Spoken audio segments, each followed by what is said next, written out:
সাংবাদিকক উৎকোচ দিয়াত নামিল অসম প্ৰদেশ কংগ্ৰেছ।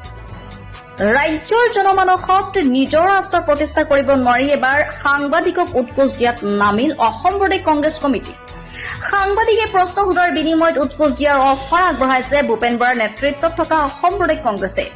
প্ৰদেশ কংগ্ৰেছৰ সভাপতি ভূপেন বৰাই সাংবাদিকৰে হোৱা মুখামুখিত ৰাজহুৱাকৈ ঘোষণা কৰিছিল সাংবাদিকক এনে অফাৰ আগবঢ়াৰ কথা। তাৰে ফলস্বৰূপে আজি প্ৰদেশ কংগ্ৰেছৰ মুখ্য কাৰ্যালয়ৰ ৰাজীৱ ভৱনত এগৰাকী সাংবাদিকক ধনৰ টোপোলা আগবঢ়াই প্ৰদেশ কংগ্ৰেছৰ সভাপতিগৰাকী। এতিয়া সাংবাদিকক টকাৰে কিনা বেচা কৰি এনেদৰে নিকৃষ্ট কাম কৰাত নামি পৰিছে ৰাজ্যিক প্ৰদেশ কংগ্ৰেছ। আজি ৰাজহুৱাকৈ প্ৰদেশ কংগ্ৰেছৰ খুদ সভাপতিগৰাকীয়ে কৰা এনে গৰ্হিত কামক লৈ বিভিন্ন মহলত প্ৰতিক্ৰিয়াৰ সৃষ্টি হৈছে। বিগত সময়বোৰত ৰাজ্যৰ সাধাৰণ জনতাৰ পৰা কোনো ধৰণৰ সঁহাৰি লাভ নকৰাত এতিয়া চলে বলে বিভিন্ন স্তৰত টকা পইচাৰ লেনদেন তথা অসৎ উপায় অৱলম্বন কৰি নিকৃষ্ট কৰ্মৰে কংগ্ৰেছ দলে এতিয়া ৰাইজৰ আস্থাভাজন হবলৈ প্ৰয়াস কৰা দেখা হৈছে। শেহতীয়াকৈ সাংবাদিকক কিনাৰ যি ষড়যন্ত্ৰ ৰচিছে ভূপেন বৰাৰ নেতৃত্বাধীন কংগ্ৰেছ দলে সেয়া সংবাদ মহলৰ লগতে ৰাজ্যবাসীৰ বাবেও অশনি সংকেত।